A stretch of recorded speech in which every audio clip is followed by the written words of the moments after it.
Today I want to show you how to create clean, neat curves when you're sewing an armhole or a neck edge. I'm going to demonstrate again on the rosy pattern, which is available on my website, because this has a bagged out neckline and armhole line all in one. So it's got concave and convex curves, but I prefer to call these dippy and hilly curves.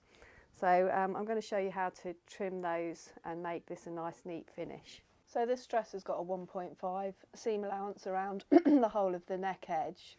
So what I'm going to do is start by taking that down to approximately 1 centimetre seam allowance, so it's a little bit narrower, all the way round the whole neck edge and armhole edge. There we go.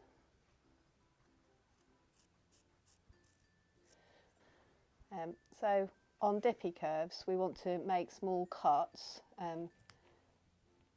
quite close together.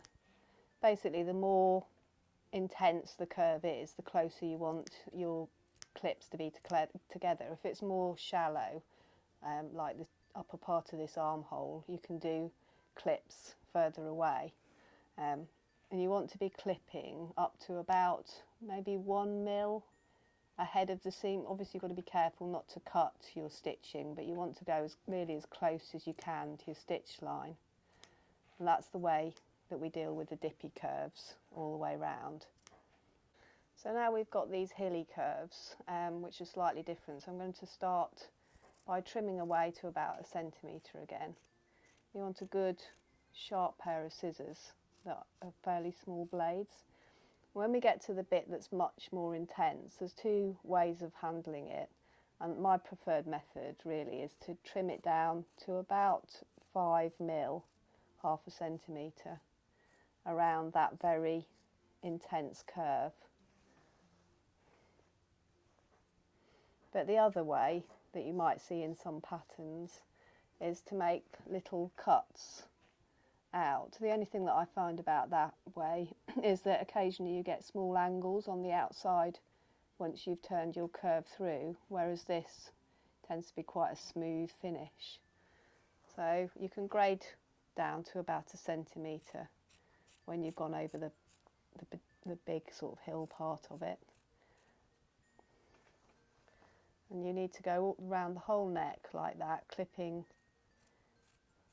where you find the dippy curves and cutting it shallower or making the little nicks. So I'm going to carry on and finish that, and I'm going to show you what it looks like when it's turned through.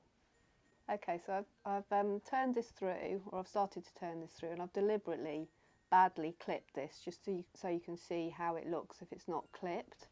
And you can see it's really tight and bunchy, and basically the seam is restricting it from laying flat. So all you need to do, if you're getting any points like this, is just go back in and add a few more clips closer together, and you'll find that it stretches it back out. And once you're happy with that, you can take it and press it. And when I'm pressing, I like to roll the edges just slightly so that you get the seam right on the edge, and press. So I'm going to do that now and show you what it looks like finished. So this is the finished garment. This is actually a different dress that I'd made earlier, but this is it, nicely pressed and finished. So when you're looking at your pressed finished thing again, if you still see any bits that are still a bit bumpy, you can go back in and clip them. And that's really it. Nice clean finish. Okay, so there we go. Nice neatly finished curves on the armhole and facing. So I hope you enjoyed that tutorial. If you'd like to see some more tutorials, please subscribe to my YouTube channel. Thank you.